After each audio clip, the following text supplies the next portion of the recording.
बिस्मिल्लाहिर्रहमानिर्रहीम, अस्सलाम वालेकुम। साबिक army chief general retired Qamar Javed Bajwa ने क्या कर दिया, आपका खून खौल उठेगा।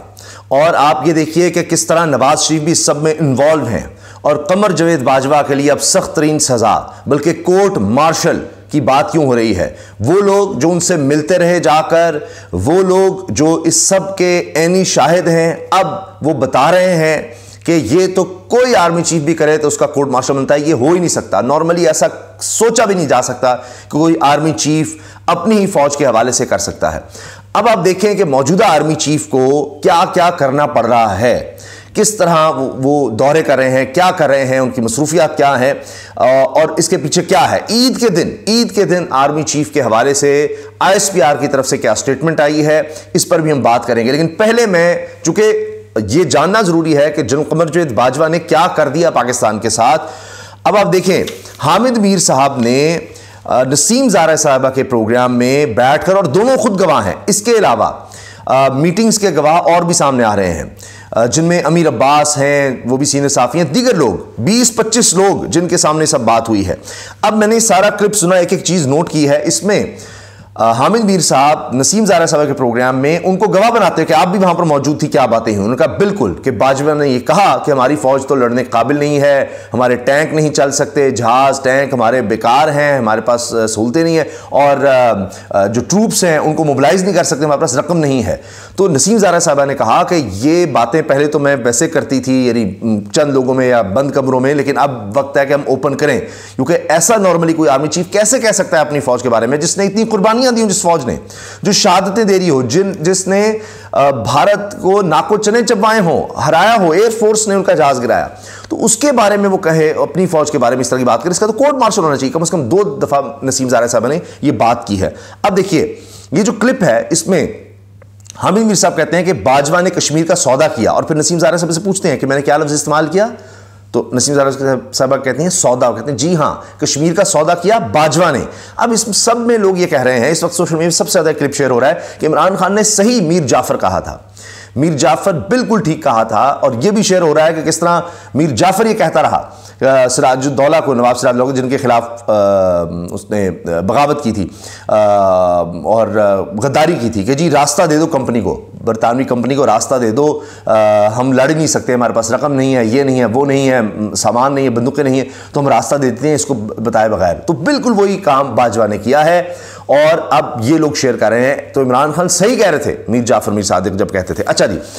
बाजवा ने कश्मीर का सौदा किया, उसकी तफसील सामने नहीं आई, उस पर बात करने की जरूरत है। ये हामिद मीर साहब ने कहा कि सीज फायर के बाद बाजवा ने मोदी को दावत दी, सीज फायर के बाद बाजवा ने मोदी को पाकिस्तान आने की दावत दे दी। फॉरेन ऑफिस को जब पता चला, उसको पता ही नहीं था इस बात का, तो उन्होंने शाह महमूद कुरैशी को बताया कि ये क्या हो रहा है। तो शाह महमूद कुरैशी भागे भागे गए उस वक्त प्राइम मिनिस्टर इमरान खान के पास और जाकर बताया कि ये क्या हो रहा है, कि मोदी को दावत भी दे दी हुई है, आपको पता है इस बात का। इमरान खान साहब ने कहा हाँ, बात तो कुछ कर रहे थे, फैज़ और बाजवा मेरे पास आए थे कि जी इस तरह कुछ है और अजीत दोवल से के साथ बातचीत चल रही है, कि लेकिन मोदी आ रहा है ये तो मुझे नहीं पता, इन्होंने कब दावत दे दी मोदी को, मोदी कब आ रहा है, प्राइम मिनिस्टर को नहीं पता, फॉरेन ऑफिस को नहीं पता, मोदी आ रहा है, ये कैसे हो सकता है। तो फिर इमरान खान साहब ने फैज़ हमीद को भी बुलाया, बाजवा को बुलाया और कहा कि जी ये आप फॉरेन ऑफिस को तो बताते हैं, आपने बाजवा को दावत दे दी है, क्या हो रहा है। तो इनको फिर ऑन बोर्ड लें, इनको ब्रीफ तो करें क्या चल रहा है। इसके बाद जनाब बाजवा साहब अपनी पूरी टीम लाओ लश्कर के साथ, ये जनाब आप देखें इस पर हामिद मीर साहब पूरी डिटेल बताते कहते हैं लाओ लश्कर के साथ। उसके बाद फॉरेन ऑफिस में बाजवा साहब अपने लाओ लश्कर के साथ गए और फिर वही लेक्चर दिया। तो आपको याद है ना नसीम ज़ारा साहबा, हामिद मीर साहब कहते हैं कि ये वही लेक्चर था जो उन्होंने हमें भी दिया था। तो नसीम ज़ारा साहब कहते हैं हाँ 20-25 लोग थे उसमें मौजूद, 20-25 साफी, और वहीं पर ये उन्होंने लेक्चर दिया था जहाँ कोर कमांडर्स कॉन्फ्रेंस होती है, उसी ऑडिटोरियम में ये लेक्चर दिया था, याद है ना आपको। तो वही लेक्चर था जो आपके सामने भी दिया था ज़ारा साहबा, कि टैंक चलने के काबिल नहीं है, ट्रूप्स की मूवमेंट के पैसे नहीं हैं। तो नसीम ज़ारा साहबा कहती हैं नॉर्मली ऐसे आर्मी चीफ का कोर्ट मार्शल हो जाना चाहिए। मुझे कहना पड़ेगा, पहले बंद कमरों में मैं कहती थी, लेकिन अब ओपन में कहना पड़ रहा है और कहना होगा कि ये तो कोर्ट मार्शल होना चाहिए, जो कुछ इसने अपनी फौज के बारे में कह दिया। फिर ये कि 20-25 सहाफियों के आगे ये बात की कोर कमांडर्स ऑडिटोरियम में, तो कहा कि जी फैज़ को मुलाकात के लिए भेजा दोवल के पास, नसीम ज़ारा साहब कहती हैं मैंने तो ये बात की कि जी आपने फैज़ हमीद को मुलाकात के लिए भेज दिया दोवल के पास, क्यों भेजा, क्यों ऐसा किया, मैंने बाजवा से कहा था। और हामिद मीर साहब कहते हैं याद है नसीम ज़ारा साहब ये सब जब बातें हुई तो आपका चेहरा सुर्ख हो गया गुस्से से कि ये क्या बाजवा को हो गया, ये क्या बातें कर रहा है। तो फिर शामत कुरैशी ने किया ये कि बहुत उन्होंने अक्लमंदी ये की कि सेक्रेटरी फॉरेन ऑफिस को नहीं बिठाया बल्कि कोई 5-6 साबिक डिप्लोमेट्स को बिठाया उस ब्रीफिंग में जिसमें बाजवा है। और फिर उन्होंने, जाहिर है वो साबिक थे, उनके खिलाफ कोई इस तरह का एक्शन तो नहीं बाजवा ले सकते थे, तो उन्होंने कहा कि जी ये हमारे रिवायती मौक़िफ़ के खिलाफ है जो पाकिस्तान का स्टैंड है कश्मीर पर, और ये भारत का एक ट्रैप है और ये हमारे नेशनल इंटरेस्ट के खिलाफ है। जब ये डिप्लोमेट्स ने बात की तो बाजवा गुस्से में आ गए और कहा आप क्या बात है, अप्रैल 2021 में तो मोदी आ रहा है, अप्रैल में मोदी आ रहा है। तो नसीम साहब से सवाल किया हामिद साहब ने, पता है कौन सा अप्रैल, 2021 का अप्रैल, जब कश्मीर वाला मामला हजम हो चुका, यानी नसीम साहब ने कहा जी कश्मीर वो हजम कर चुके। 5 अगस्त 2019 को उन्होंने स्पेशल स्टेटस कश्मीर का ख़त्म कर दिया, उसको बाकायदा अक़वाम मुत्तहिदा की करारदादों के बरखिलाफ अपने इलाके में शामिल कर लिया बाकायदा कि जी ख़त्म, वहाँ जो स्पेशल लोगों का स्टेटस था कि बाहर से आकर लोग ज़मीन नहीं खरीद सकते, उनकी जगहों पर कब्जे नहीं कर सकते, कोई और मतलब गैर कश्मीरी, वो सब ख़त्म कर दिया। वहाँ पर कब्जे गैर कश्मीरी आकर आबाद हों, मुसलमानों की आबादी वहाँ से बदल दी जाए, वो सब अब करना शुरू हो गए। तो ये उसके बाद 2021 में दावत दी जा रही है अप्रैल में, वो 5 अगस्त 2019 को भारत ही कर चुका है। तो अब ये सारा कुछ हो गया। अच्छा, इमरान खान के इस वजह से भी खिलाफ हो गए थे बाजवा साहब, ये हामिद मीर साहब कह रहे हैं कि जी इमरान खान रुकावट बन रहा था इस सब में, तो इसलिए बाजवा साहब इमरान खान के खिलाफ हो गए कि जी मैंने तो नोबेल पीस प्राइज़ लेना था, ये कश्मीर सारा कुछ कर के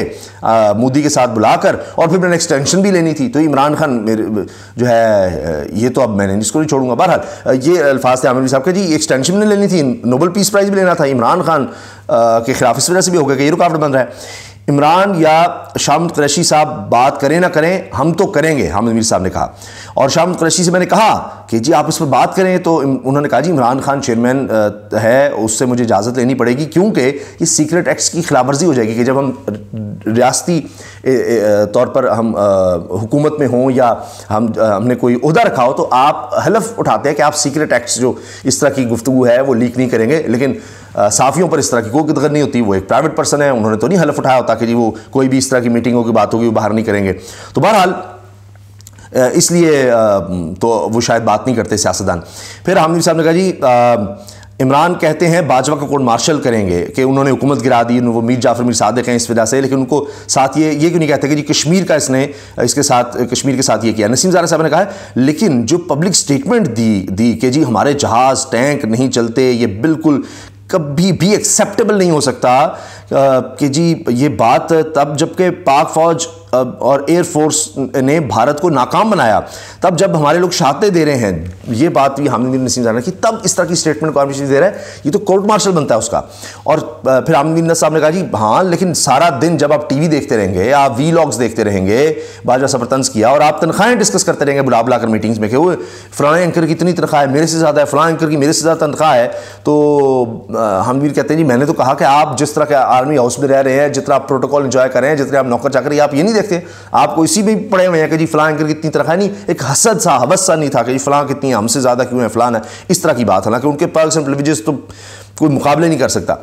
तो अब बाजवा ने जो कश्मीरियों के साथ किया, इस पर अब तक कश्मीरी संभल नहीं पाए। साथ ही उन्होंने ये बात कही कि राजा फारूक हैदर जो मुस्लिम लीग नून के वज़ीर आज़म थे आज़ाद कश्मीर में, राजा फारूक हैदर ने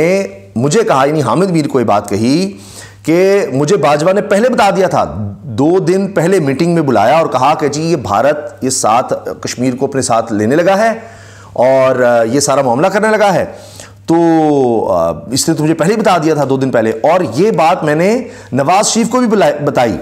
कि इसने मीटिंग में मुझे ये बता दिया, और मैंने कहा, यानी फारूक हैदर कहते हैं कि मैंने फिर बाजवा कहा कि हमें हमला कर देना चाहिए उस पर, भारत पर इस तरह करेगा, तो बाजवा कहा नहीं हमला कर, नहीं वो देखिए हम ऐसे करते हैं वैसे करते हैं, ये करेंगे वो करेंगे, इस तरह कर दिया। और ये बात मैंने नवाज शरीफ को बताई, राजा फारूक हैदर ने हामिद मीर को कहा, और हामिद मीर कहते हैं जी आप कभी नसीम ज़ारा साहब प्रोग्राम में बुलाएं साबिक वज़ीर आज़म आज़ाद कश्मीर मुस्लिम लीग नून के राजा फारूक हैदर, जिन्होंने अब फिर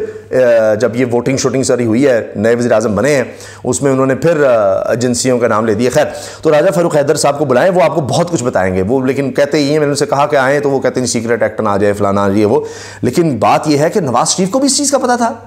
यानी ये बाजवा और नवाज शरीफ मिले हुए थे, उन तक की रिपोर्ट थी और किस तरह बैठे रहे। इसीलिए आप देखिए कि बाजवा साहब के बारे में कोई लफ्ज़ ना बोले जी। नवाज शरीफ साहब जो है ना, वो तो जो जिस एग्रीमेंट के साथ आए हैं, सारी जो मिली भगत थी उसमें अब उनको बाजवा बहुत प्यारे हैं, उनके खिलाफ कोई लफ्ज़ नहीं बोला जाता। अब ये सब आप देखिए कि कितना बड़ा इम्तिहान हो चुका है मौजूदा आर्मी चीफ का। अब आते ही उनको ये सारा जो बाजवा की वजह से हो चुका है उसको उनको चेंज करना पड़ रहा है, उनको अपने इमेज को फ़ौज के हवाले से सारा कुछ जो सिविल मिलिट्री रिलेशन कहें, पब्लिक के साथ फ़ौज के हवाले से जो इमेज है उसको करने के लिए सब कुछ करना पड़ रहा है। और जाहिर है कि उनसे भी बात होती होगी, बाजवा के कोर्ट मार्शल की हर तरफ से डिमांड हो रही है, तो उनके ऊपर भी ये जाहिर प्रेशर तो होगा। अब शहबाज शरीफ का कह रहे हैं, शहबाज शरीफ ने किया यह है कि जी वज़ीर आज़म शहबाज शरीफ का सर्विसेज चीफ्स को फ़ोन, ईद उल फितर मुबारकबाद, इस पर लोग तंज कर रहे हैं जी, सवैयाँ भी शायद पेश की होंगी। इसमें उन्होंने आर्मी चीफ को, बर्री के सरबरा, बहरिया के सरबरा और chairman joint chief of staff committee ज़ाहिर शमशाद साहब को भी मुबारकबाद दी है जी उन्होंने, और उनसे सबसे बात की है। लेकिन आर्मी चीफ का मैं आखिर में बता दूं आपको, जो ISPR की तरफ से स्टेटमेंट आई है वो मैंने कहा कि उनको अब अपनी मसरूफियात उस तरह रखनी पड़ रही हैं कि भाई नहीं, हम हर तरह से तैयार हैं कि उनकी सबसे ज़्यादा स्टेटमेंट जो हर तरफ हाईलाइट है या जो हेडलाइन बना रहे हैं वो ये है जी कि आसिम मुनी ने कहा कि मुल्क की सरहदों की हिफाजत से ज़्यादा मुकद्दम कुछ नहीं, सबसे मुकद्दस हमारे लिए है, सबसे अहम काम है सरहदों की हिफाजत हमने करनी है। और बाजवा कह रहे हैं जी हम तो कर ही नहीं सकते, हमारे पास ना टैंक में नहीं, फलां नहीं है, फलां नहीं है। वो क्या बात कर गए 20-25 लोगों से, साफियों से, आप सोचिए। अब मौजूदा आर्मी चीफ कह रहे हैं जी कि ISPR के मुताबिक आर्मी चीफ जनरल आसिम मुनी ने बाजौड़ में पाक अफगान सरहद का दौरा किया और वहां मौजूद फौजी जवानों के साथ ईद मनाई। बाजौड़ दौरा के मौके पर कोर कमांडर पेशावर ने आर्मी चीफ का इस्तकबाल किया। इस मौके पर आर्मी चीफ ने अफसरान और जवानों के बुलंद हौसले को सराहा और कहा कि पाक फौज सरहदों के दिफा के लिए पुरअज़्म है। फौज पाकिस्तान मुल्क की सालमियत को यकीनी बनाने के लिए, किसी भी खतरे को नाकाम बनाने के लिए हम वक्त तैयार है। मौजूदा आर्मी चीफ कह रहे हैं जी हम वक्त तैयार हैं। वो साबिक आर्मी चीफ जो है साफियों को बुला बुला कर कहता रहा है जी नहीं, हम तो कुछ कर ही नहीं सकते, हमारी फौज, ये सोचिए ज़रा, तो कोर्ट मार्शल ही होना चाहिए। जनरल सईद आसिम मुनीर का मजीद कहना था कि मुहाफ़िज़ीन पाकिस्तान दुश्वार रास्तों, सख्त मौसमी हालात और अपने प्यारों से दूर होने के बावजूद अपने फ़राइज़ को मुकद्दम रखते हैं, क्योंकि सरहदों की हिफाजत से ज़्यादा मुक़द्दस कुछ नहीं। वो कह रहे हैं सरहदों की हिफाजत से ज़्यादा मुक़द्दस कुछ नहीं। और साबिक आर्मी चीफ जनाब बाजवा साहब जो बहुत प्यारे हैं नून लीग को, PDM को, ख़बरदार किसी ने उनके बारे में बात की, सारे इस वक्त सेटअप को बहुत ज़्यादा प्यारे हैं और कोई उनके खिलाफ बात ना करे। और जनाब उन्होंने तो ये हुकूमत बनाई और जनाब वो न्यूट्रल हो गए थे और उन्होंने तो ये कहा था इन जजों को लगा दो, उनकी बात भी मानते रहे, सारा कुछ होता रहा। तो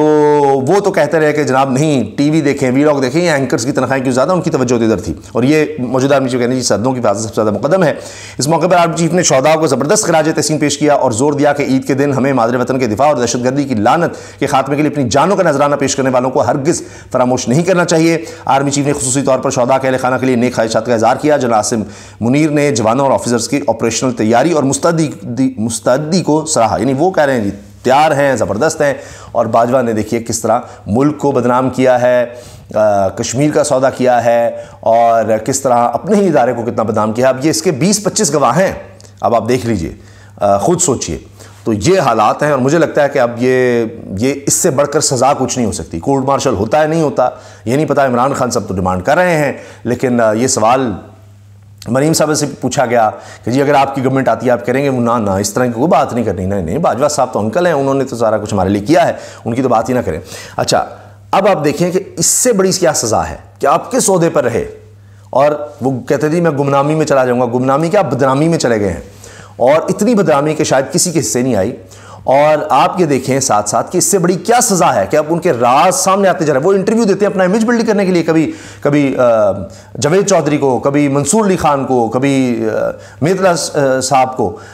कभी किसी को, कभी वहाँ पर राब्ते कर रहे हैं, कभी वहाँ पर राब्ते कर रहे हैं, बहुत कुछ करते हैं, लेकिन मज़ीद बदनाम होते हैं, उससे मज़ीद पस्ती में जा रहे हैं। और अब देखें, अब तो साफ़ी भी कोर्ट मार्शल की बात कर रहे हैं, उनके मज़ीद राज पता लग रहे हैं, वो क्या क्या करते रहे, क्या क्या सौदेबाजी करते रहे, किस किस काम में वो इन्वॉल्व थे, अपने इदारे को उन्होंने कितना तबाह किया या उसको कितना बदनाम किया। ये सब भी चीज़ें सामने आ रही हैं। ये सज़ा कम है किसी के लिए कि वो कहीं भी चले जाएंगे, बदनामी उनका पीछा करेगी। और वो इससे पहले FBI में जो डिटेल्स आ गई उनके सारे असासों की, वो आपके सामने हैं और उसके बाद अब ये चीज़ें आती चली जा रही हैं। तो ये तो मुझे लगता है कि यही बहुत बड़ी सज़ा है, एक कर्ब है अगर कोई समझे तो। लेकिन अब देखते हैं कि आगे चलकर ये कोर्ट मार्शल के हवाले से मज़ीद कितनी पेशरफ्त होती है, क्या होता है, क्योंकि पॉलिटिकली भी डिमांड आ गई है, साफ़ियों की तरफ से भी आ गई है। अब PDM का पता नहीं कि वो तो अभी तक इस तरफ जाने को तैयार ही नहीं है, क्योंकि उनको अभी और बहुत से काम है शायद बाजवा साहब से, और बाजवा साहब के पास इनके बड़े राज हैं, तो लिहाजा इस वजह से अभी वो इस तरफ तो सवाल ही पैदा नहीं होता कुछ करें, क्योंकि अभी बाजवा साहब हों या मौजूदा PDM हो, इनका टारगेट तो इमरान खान ही है। इजाज़त दीजिए, अल्लाह हाफ़िज़।